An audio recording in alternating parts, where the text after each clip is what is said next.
আপনারা যেভাবে এসেছেন আমি আপনাদের কাছে কৃতজ্ঞ।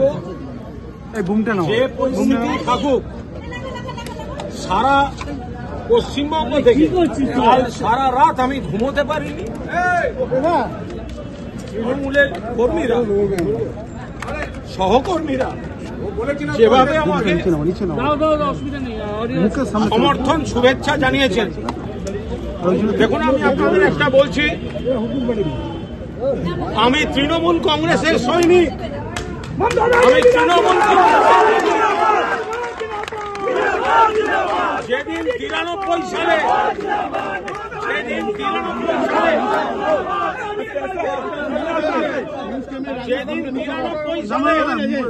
আপনাদের অনেকের জন্ম হয়নি,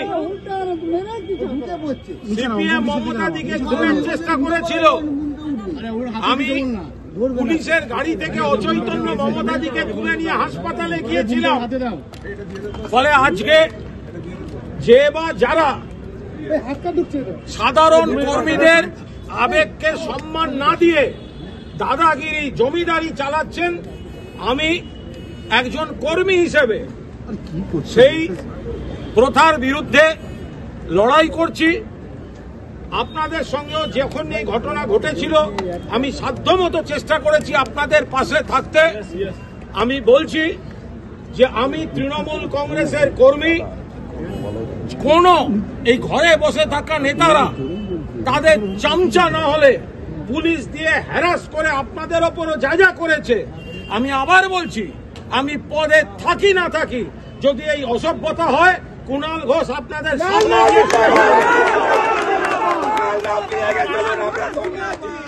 ধৈর্য রাখুন। উত্তর কলকাতার কর্মীরা, সারা বাংলার কর্মীরা সবাই মমতাদি নেত্রী, অভিষেক সেনাপতি, তৃণমূল একটা পরিবার। কিন্তু দলের উন্নতির সঙ্গে সঙ্গে সাধারণ কর্মীদের আবেগকেও গুরুত্ব দিতে হবে। শুধু হোয়াটসঅ্যাপে চামচাবাজি করলে দল করা যাবে, এইভাবে দলটা হতে পারবে না।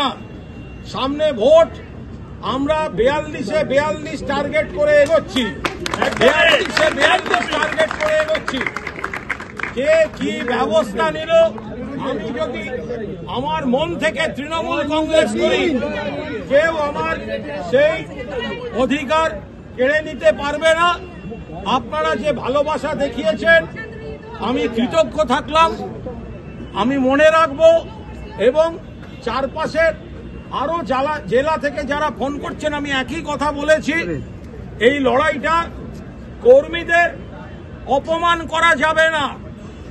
পদ নয় পথে আছি। আপনারা পরিষ্কার শুনে রেখেছেন।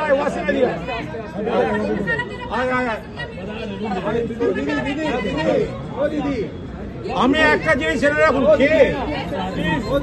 শোনো একটা জিনিস জেনে রাখুন, কুণাল ঘোষের কোনোদিন পদ লাগেনি, পদ নয় পথে আছি।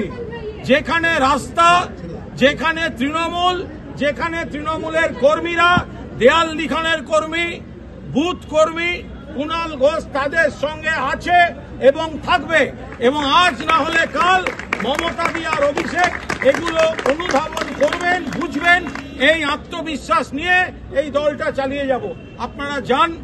আমার তরফ থেকে অনেক অনেক অনেক অনেক ধন্যবাদ রইল।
ভালোবাসেন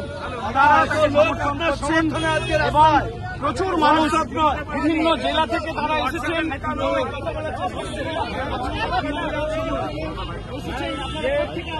একটু সাইড ছেড়ে দিন মিডিয়া বন্ধুরা হয়ে গেছে।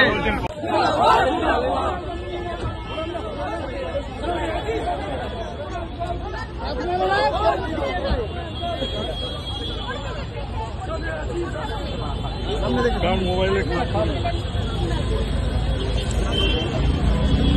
ভাই